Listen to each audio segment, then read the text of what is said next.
আল্লাহ সুবহানাহু ওয়া তাআলা কোরআনে বলেছেন, লা তাজিদান্না শাদ্দান নাসি আদাওয়াতাল লিল্লাযীনা আমানুল ইয়াহুদা ওয়াল্লাযীনা আশরাকু। হে নবী, আপনি মুশরিক এবং ইহুদিদেরকে মুমিনের সবচেয়ে বড় শত্রু হিসেবে পাবেন। এই মালাউন নদী এবং আব্বাকুল বকর এই গোপজিরা মুসলিমদের সবচেয়ে বড় শত্রু। এটা আমি বলিনি, এটা রব্বুল আলামিন বলেছেন। আল্লাহ সুবহানাহু ওয়া তাআলা আমাদেরকে বলে দিয়েছেন, ওয়ালান তারদু আনকাল ইয়াহুদ ওয়ালান নাসারা হাত্তা তাত্তাবি'a মিল্লাতাহুম। হে নবী, যতক্ষণ না আপনি তাদের ধর্ম দীক্ষিত হবেন, এর আগ পর্যন্ত এরা আপনার প্রতি সন্তুষ্ট হবে না। আমি ইন্টারিম সরকারকে বলতে চাই, কাকে সন্তুষ্ট করার জন্য আজকে আপনি চুপ করে বসে আছেন? কাকে আপনারা সন্তুষ্ট করতে চান? বাংলাদেশের যারা আগামী দিনে ক্ষমতা আসার জন্য বসে আছেন, আপনাদেরকে বলি, কাকে সন্তুষ্ট করার জন্য চুপ করে বসে আছেন? এই ইহুদি, এই মুশরিক, এই নাসারা কখনোই আপনার প্রতি সন্তুষ্ট হবে না।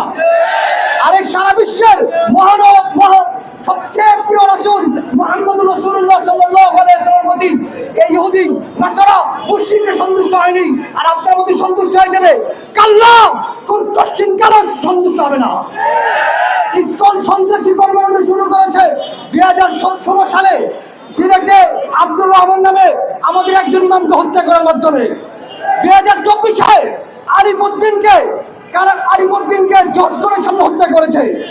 তারপর আমরা দেখেছি একের পর এক আমাদের মুসলিম বোনদের ইজ্জত লুণ্ঠন করতে। আমরা দেখেছি 13 বছরের আয়েশা মনিকে দিনের পর দিন আটকে রেখে দর্শন করেছে।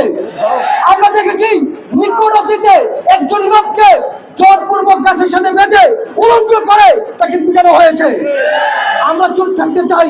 সুতরাং ভাববেন না যে আমরা ভয় পেয়েছি, ভাববেন না যে এটা আমাদের ভীরতা, এটা আমাদের কাপুরুষতা। আল্লাহর কসম, আমরা সেই জাতি যারা আতাইনা বিকুম বিরিজালিন ইউহিব্বুনাল মাউত কামা তুহিব্বুনাল হায়া। আমরা সেই জাতি যারা জীবন করা বড় মৃত্যুকে ভালোবাসি। আমরা সেই জাতি যারা মনে করি মৃত্যুর মাধ্যমে আমরা আমাদের রবের কাছে ফিরে যাব। আমরা সেই জাতি যারা আমাদের জানমালকে আল্লাহর কাছে জান্নাতের বিনিময়ে বিক্রি করে দিয়েছি। আমরা সেই জাতি যারা আল্লাহর কাছ থেকে ওয়াদা নিয়েছে, আমরা আমাদের জানমালের বিনিময়ে আল্লাহর কাছ থেকে জান্নাত লাভ করব। সুতরাং আমাদের রক্তের নিয়ে তামাশা করবেন না, আমাদের বন্ধের ইজ্জত নিয়ে তামাশা করবেন না। আমরা শান্ত জাতি, আমরা শান্ত থাকতে চাই। আমাদেরকে দয়া করে আমাদের সবরকে ভেঙে দিবেন না। নতুবা ওয়ালা তাহিনু ওয়ালা তাহজানু ওয়া আনতুমুল আ'লাউন ইন কুনতুম মুমিনিন। আমরা যখন জাগবো তখন হাসিনের মধ্যে পলায়ন করার কোনো জায়গা খুঁজে পাবেন না। নাসরুম মিনাল্লাহি ওয়া ফাতহুন করিব ওয়া বাশশিরিল মুমিনিন।